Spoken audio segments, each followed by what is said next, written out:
Thank you for joining me today, actors, new actors, experienced actors, actors of all ages and sizes and types, and in the CATS casting database. I'm doing this short little video blog here because I just wanted to talk to you about why I love video auditions. And so I know a lot of actors don't really like them because they would rather, be in person, come to a live audition, which is great, and I totally understand that. But with technology and the way that myself, I work all over the country now. And so the director can be in Ohio, the producer can be in LA, and I can be in Texas, and you can be in Missouri. And we can see you and seriously consider you for speaking roles in these projects. So we're going to talk just a little bit today about why I love doing video auditions on the casting side of the table. How it benefits me and the director and the producer, just kind of to give you a different aspect on why video auditions are so important.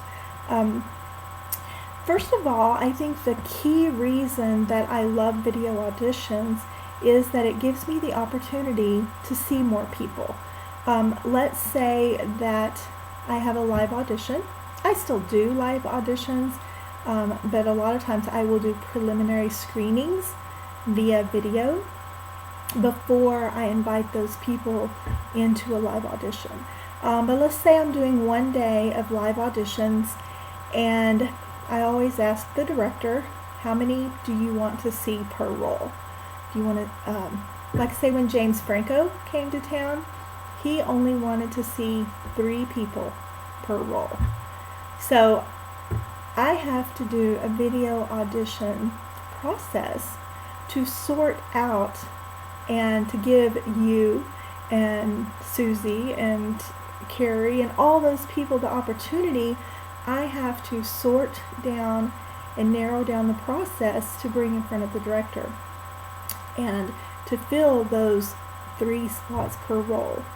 But most of the time in a live audition, I usually try to allow 10 spots per role for key roles, and then sometimes the smaller roles you can't see that many, because in a full day of auditions you can see an average of 80 people, and that is back to back for shorter auditions.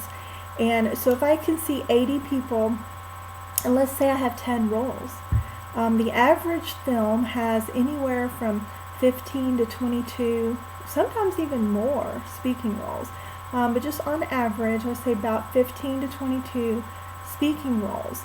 But let's just say I'm auditioning for 10, and so I have 80 spots, I have 10 roles, so that means I can only see 8 people per role. Now I have to be fully confident that those 8 people that I am bringing in front of the director are very good contenders for that role, that they really could be selected for that role. Otherwise, it makes me look like I don't know what I'm doing. So I cannot invite a new actor that I've never seen before in front of the director to fill one of those 8 spots.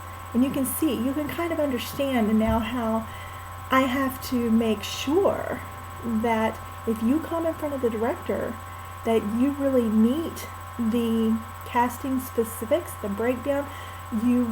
I've seen previous work, so I will know what to expect from you, because you are taking one of 8 or 10, highly sought after spots. And so it's a privilege to be invited to a live audition. So therefore, whenever I do these video auditions, I can send it out to, I send out a lot. Anywhere from 1,000, sometimes 1,500, sometimes more, sometimes I go a little crazy.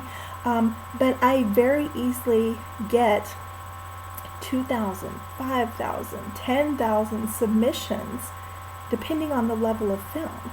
The more it's paid, the more submissions I get. So if I have, okay, I'll give you an example. This film that I did in Ohio, we did a re-release on the lead role. I had 2,000 submissions come in within 1 hour. So that just kind of gives you an idea of my perspective, my point of view. So you, as an actor, if you submitted during that time, you are now one of 2,000. And so let's say I sent video requests to 1,000 of those people. Well, unfortunately, it just kind of happens that about half of those people will return a video.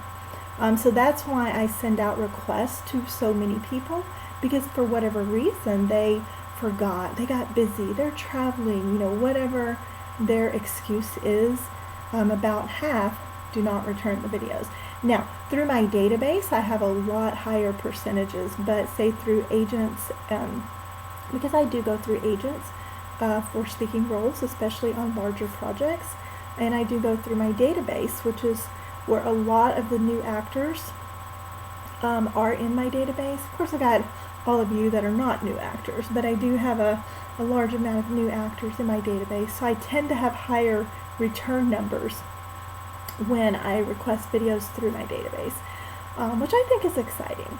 And so anyway, so I sort these videos, and I'm able to see so many more options, options that I may have dismissed you if I'm only doing a live audition and I've only got these 10 spots, and I'm like, oh, I haven't seen you before, I don't know, your resume's not that great, or you have no resume.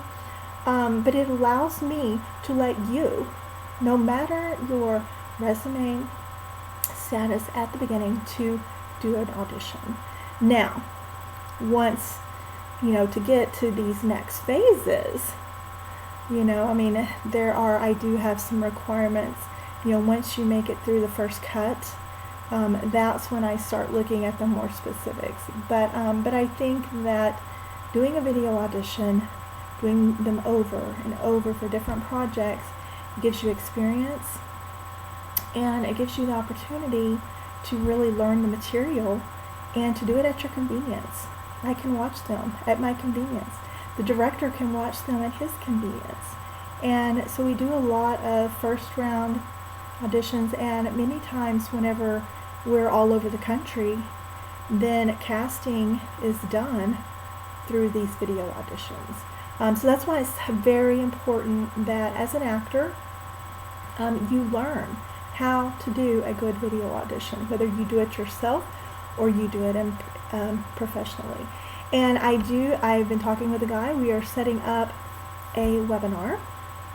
Of course, I love webinars because they are such a great way to inform you of all these different aspects and ideas and things from different perspectives and things. So I hope you guys are taking advantage of the webinars that I'm offering, because I think these people have things that you need to know to help you advance, especially if you are new or beginning or struggling or working to get to that next level. But anyway, back to why I love video auditions. Let's see. It gives you the opportunity to audition no matter where you are. If you are in Michigan, Nebraska, New York, Los Angeles, Florida, Arizona, it doesn't matter. As long as you've got the equipment, the setup, can do a video, then you can audition for things. And it gives you more experience. The more you audition, the easier and the more comfortable that you will feel. And before long, you'll be booking. And if you're advancing, if you're learning, if you're improving, if you're honing your craft. So anyway, so that's all I'm going to say today. We're going to wrap it up here. But thank you guys for looking and listening, and I hope you understand that video auditions are amazing, and I have found so many people through video auditions, and it's great. Plus, when I do a live audition, I record it anyway, and so the director rewatches it later. So basically, it's like a video audition, even though we're not seeing you in person. Oh, one more thing. So the one con, I guess, to doing video auditions only is that I don't see you in person. I don't see how tall you are. I don't see your personality. So that's why I ask questions. I get a lot of actor flack. I'm like, that is not professional asking questions. You're doing a video audition. I'm not seeing you in person, so I would think that you would take advantage of these questions to show us who you are as a person, because the person is who we're going to have to deal with on set. The video is the performance, but the questions is the person, the personality. And if you have a bad personality, then it doesn't matter how good your video was. We don't want to work with you. So answer the questions honestly, fun, have energy, enjoy it. And I look forward to seeing many more video auditions from you in the future. It'll be exciting. So thank you.